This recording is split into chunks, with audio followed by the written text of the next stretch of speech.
Continue. Cool. So anyway, with that said, understanding moral psychology and how different people may value different things, but at the end of the day, we tend to share a lot of common ground.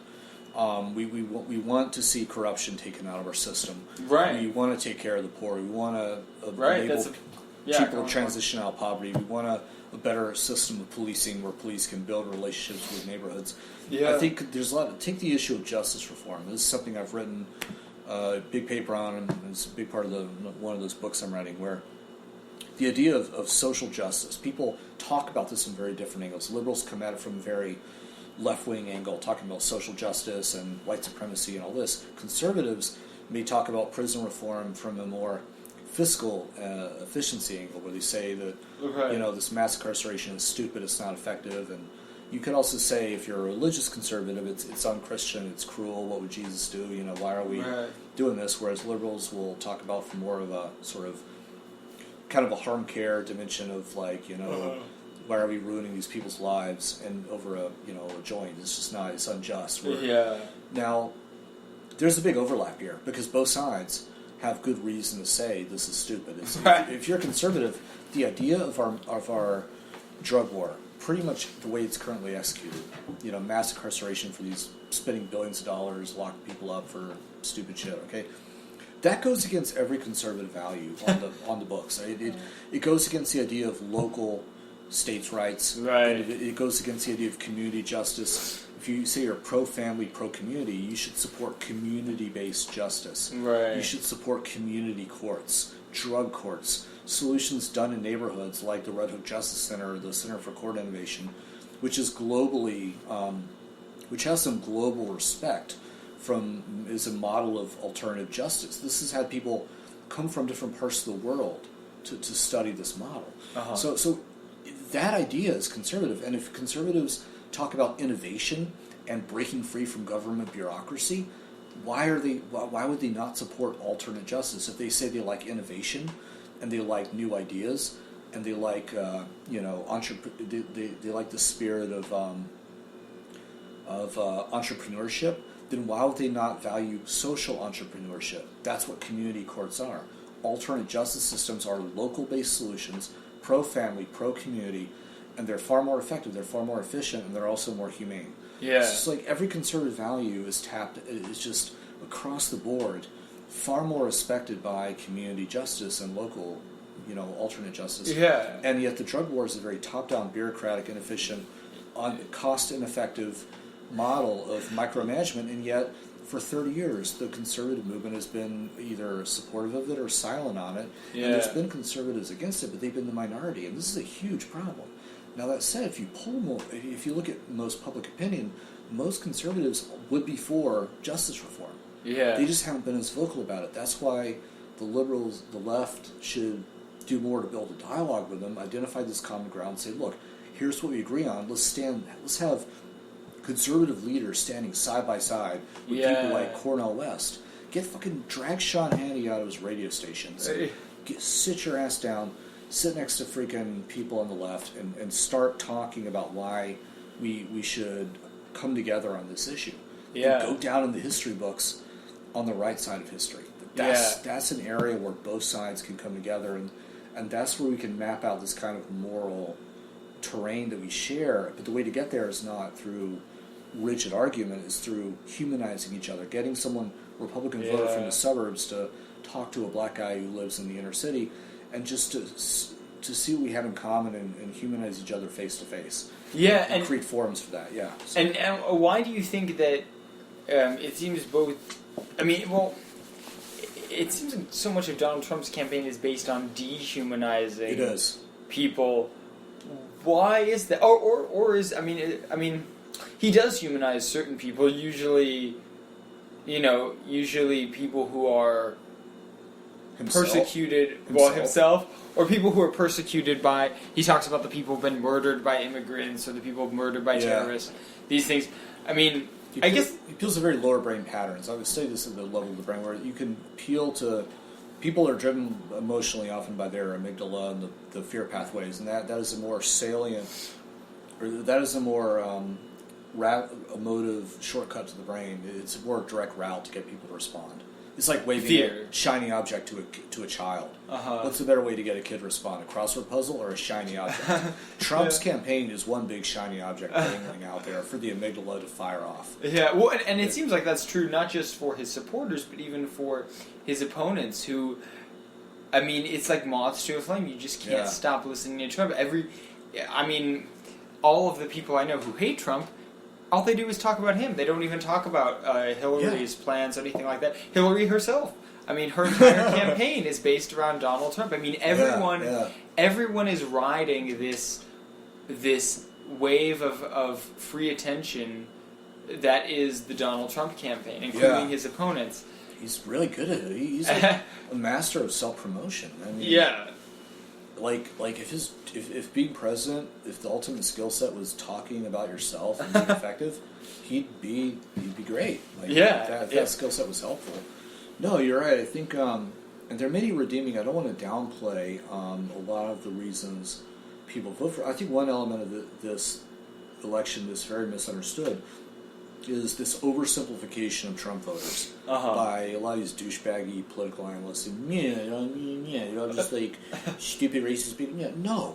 There's plenty of racism and bigotry and ignorance and lower brain tribalism that used by the Trump campaign. I mean, his tactics really do appeal to that, but he's playing a game, and I say this as my background is in psychological warfare, for example. I know exactly what he's doing. I see what his campaign's doing. It's actually incredibly skilled, and it's fucking brilliant. It's dangerously effective. Now, it's not just him.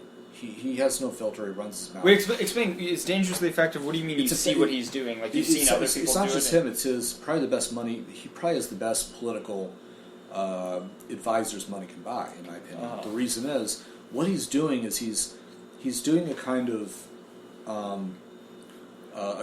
appeal to multiple target audiences in ways that allow him to reach into different demographics at the same time, but also to capitalize on different needs and vulnerabilities at the same time. So he's going after the Rust Belt. He's going after Democrats that are disenfranchised while also going after conservatives, while bypassing the need to be religious, while also targeting the religious conservatives based on other motives, while also appealing to moderates and anti-war people that are slightly on the... I mean, he's doing all that in a way that...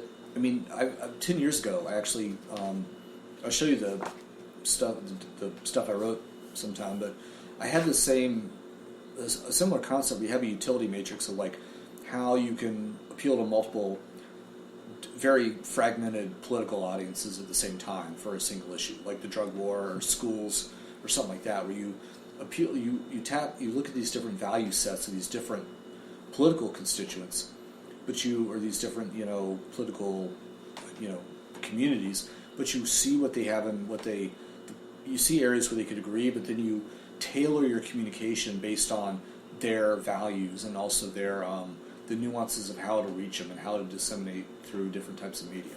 So, for example, if I'm trying to appeal to, people in inner cities and people of different demographics and income levels, you have to tailor your message differently to each one. So if I'm trying to convince upper middle class people that we need to rein in corruption and have a better system of free markets, where this runaway sort of crony capitalism, is whatever you want to call it, it's a huge problem. Yeah. If you're going to tailor that message to rich people, there's very good ways to do that. Nick Hanauer does a TED Talk where he basically breaks it down. He says, look, this is bad for business. This is bad for your bottom line.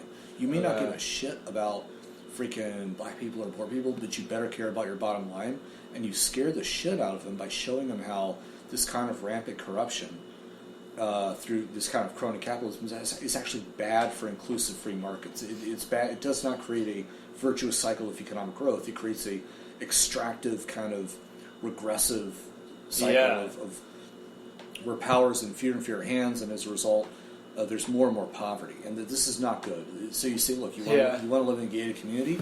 You want gunshots, or do you want new customers? Do you want an inclusive system? That's how you appeal to people with money. You can also appeal to people on the left or poor working people on the right. You can appeal to you can communicate effectively with these audiences as well, talking about the same problem, and you can do all this in very honest ways. This doesn't have to be anything shady or Right, exactly. You can talk very openly in the same speech. Yeah. You convince all three groups why our system of crony capitalism is bad.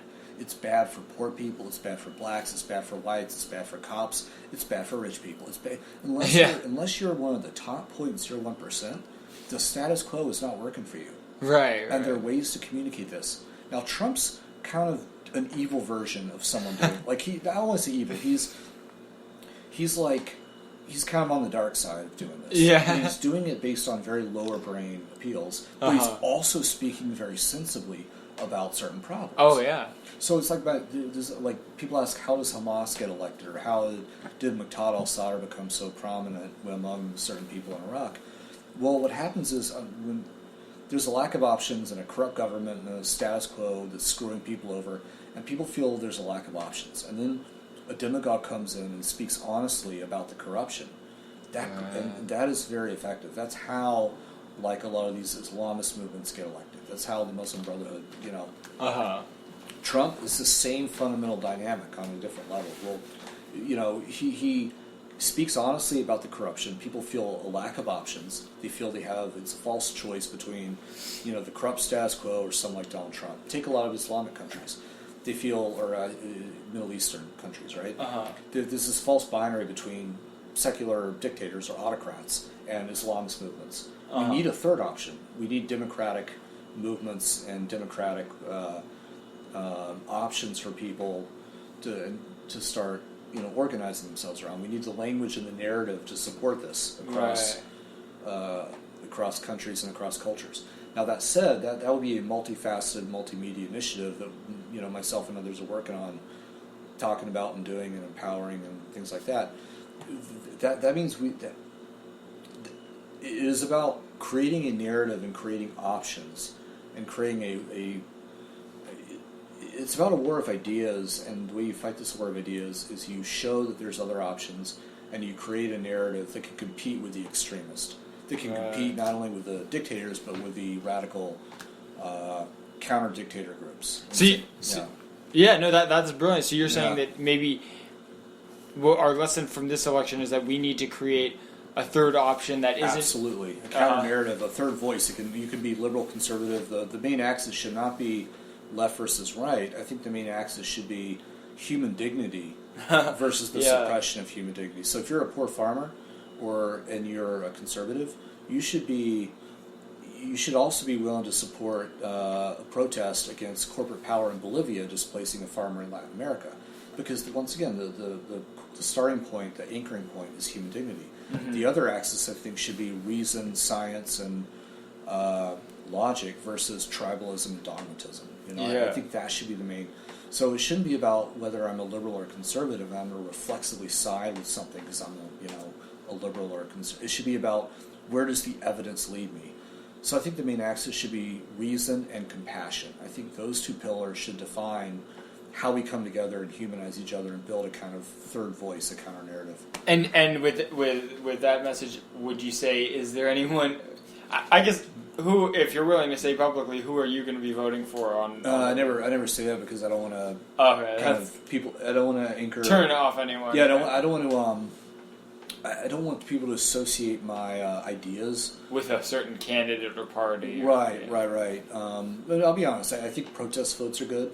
I think the two-party monopoly is patently dangerous and terribly corrupt. And I think that I encourage people to realize that the main weapon here is not just voting. It's instilling a sense of critical thinking and reasoning into our society, but also humanizing each other. I think the best thing people can do is go out, find people you disagree with, have coffee or beer with them, and for the love of God, take the stick out of your ass and just stop being so damn tribal and just start humanizing each other. Yeah. And we got to build that counter narrative and really empower this war of ideas, or at least empower this kind of alternate third way that avoids this false choice. And it's not just about a third party. It's about a movement that allows for people to be reasonable and compassionate in a way that transcends identity politics. That's fantastic. And thank you once again, John. Yeah, and I look forward to talking to you again. Thank you. Yeah, ma'asalam.